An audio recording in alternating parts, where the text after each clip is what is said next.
Part 3. Finishing and preparing for the stains and glaze firing.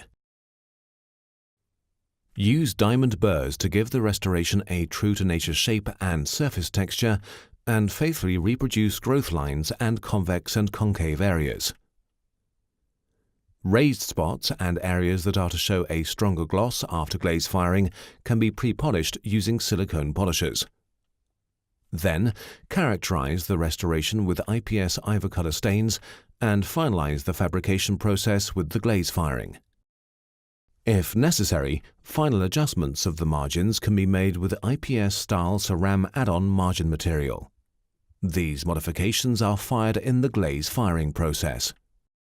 The procedure for the stains, characterization and glaze firing is described in the video tutorial on the standard layering technique using IPS Style Ceram. When you fabricate your IPS style restorations, please observe the directions and safety information provided in the instructions for use of this product.